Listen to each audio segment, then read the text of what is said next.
qabiilada leheb sooco Soomaalida aad ayay u garanayaan. Sheekadan waa dhacdo ka dhacday India oo dhab ah sida ay sheegeen dadkii aan ka soo xiganay. Waxaa jiray gabar lagu magacaabo Nisha. Waxay ahayd gabar qurux badan, edeb leh, kana dhalatay qoys magac iyo maamuus leh oo magaalada caanka ah. qoyskooda aad buu u necbaa dadka ka soo jeeda jilibyada hooseeya, waxayna rumaysnaayeen inaysan weligood isguursan karin dadkaas. Laakiin Nisha waxay qalbigeeda siisay wiil dhalinyaro ah oo la yiraahdo Raaju. Raaju wuxuu ahaa wiil daacad ah, shaqo adag, wuxuuna si dhab ah u jeclaa Nisha.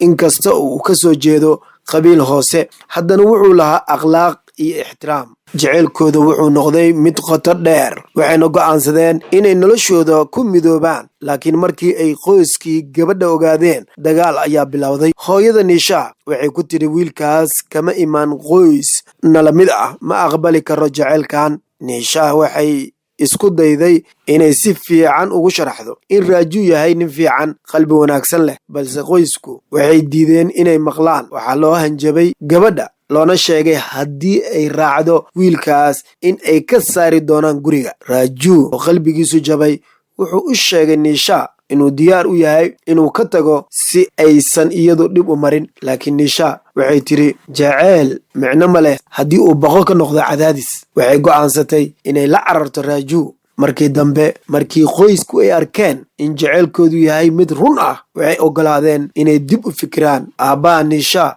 ayaa ugu dambeyntii aqbalay, wuxuuna yidhi, aad ayaan u qaldanayn. Dadka waa in lagu qiimeeyaa dadnimadooda ee ma aha meesha ay ka yimaadeen. Nisha iyo Raaju waxay ku midoobeen guur jaceyl iyo farxad, waxayna noqdeen tusaale qof kasta u ah in jaceylka dhabta ahi uu ka sarreeyo kala dhawaanshaha qabiilka ama bulshada. Waa ku mahadsantihiin daawashada muuqaalkan. Haddii aad tahay markii ugu horreysay ee aadna soo booqatay, fadlan subscribe inoo saar si aad ula socoto muuqaalo kale oo qiimo leh. Haddii aad hore inoola joogtana, like iyo share ta nagu kaalmay. mahadsanid.